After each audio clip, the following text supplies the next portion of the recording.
සුබ දැසනක්. එක රකසක්. දිගටම බලන් ඉන්න.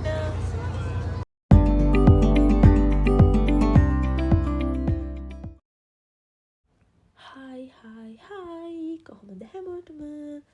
ඉතින් එහෙනම් ඔන්න මගේ අලුත් YouTube channel එකට ඔයාලා හැමෝම ගොඩාක් ආදරෙන් පිළිගන්නවා. ඔන්න ඉතින් මං හිතුවා ඔයගොල්ලෝ එක්ක හොඳ එක්ස්පීරියන්ස් එකක් ෂෙයා කරගන්නවා කියලා. ඉතින් ඔය ඉන්නේ මගේ ක්ලාස් එකේ ළමයි ෆුල් චියර් එකේ ට්‍රිප් එකක් යන්න පිටත් වෙච්ච වෙලාවක්. එහෙන් පිටත් වුණාට හැබැයි ටික වෙලාවක් යදුන්නෝම තමයි අපි ගියේ. මමත් ඉතින් චුට්ටක් නින්දා දාලා නැගිට්ටා.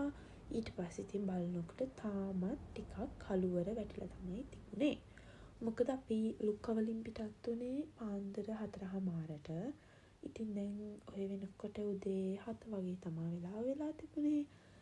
ඉතින් අපි හොම්මම සන්රයිස් එකත් බලාගෙනම තව ටිකක් දුර ගිහිල්ලා උදේට කන්න නැවැත්තුවා. මොකද අපි හැමෝම හුඟක් බඩගින්නේ හිටියේ. ඊට පස්සේ ඉතින් කාලා පොඩ්ඩක් එතන රිෆ්‍රෙෂ් වෙලා අපි ආයෙත් අපේ ගමන යන්න පිටත් වුණා. මොකද ගමන ගොඩක් දිගයි.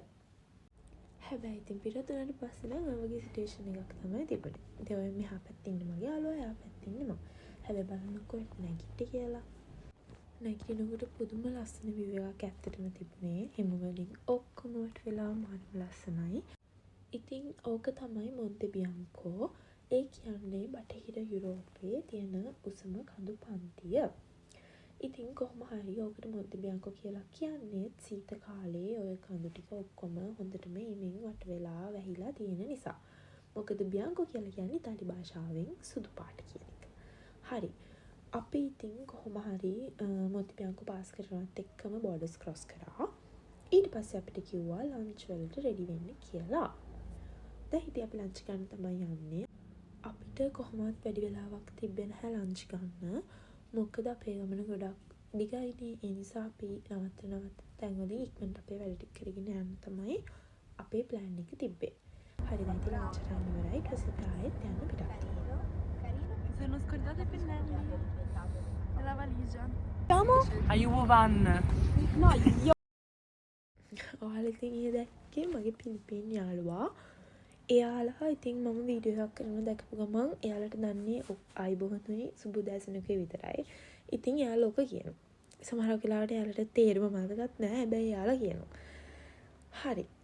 ඉතින් දැන් ඔන්න ටික ටික හවස් වෙගෙනත් එනවා. අපි දැන් ටික ටික අපේ ඩෙස්ටිනේෂන් එකටත් ලං වෙනවා.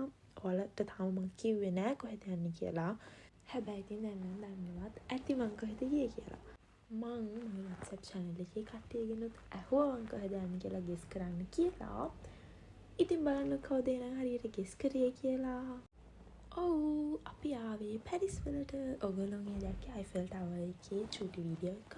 මට සම්පූර්ණයෙන්ම වීඩියෝ කරගන්න බැරි වුණා මොකද ඒක හරියට පෙනුන්නේ නැහැ. ඉතින් අපි කොහොම හරි ආවේ පැරිස් වලට. ආපු ගමන් අපි ගියේ කන්න. මොකද ඒ සාමාන්‍යයෙන් වේලාසනින් කනවා 7 විතර වෙද්දී. ඉතින් අපි ටක් ගාලා ආව ගමන් ගියා කන්න. අපිට බඩගින්නේ හිටියේ. ඊට පස්සේ අපි 10 මාරට වගේ හොටෙල් එකට ආවා. ඇවිල්ලා චෙකින් වෙලා ටක් ගාලා ගියා රූම් එකට. මොකද ඇත්තටම ගොඩක් මහන්සි. ඊට පස්සේ ඉතින් ටක් ගාලා වොෂ් දාලා එහෙනම් අපහු ඊළඟ වීඩියෝ එකකින් හම්බෙන්නකම් පරිස්සමින් ඉන්න. බයි. මගේ මේ වීඩියෝ කියවන එකම බලලා ඔයාලා හැමෝටම ගොඩක් thank you. තව දෙයක් ඕගොල්ලෝ තාම මගේ WhatsApp channel එක follow කරලා නැත්නම් ඒක follow කරගෙන නම් දෙකලනත් එපා. link එක මම description එකේ දාන්නම්. bye.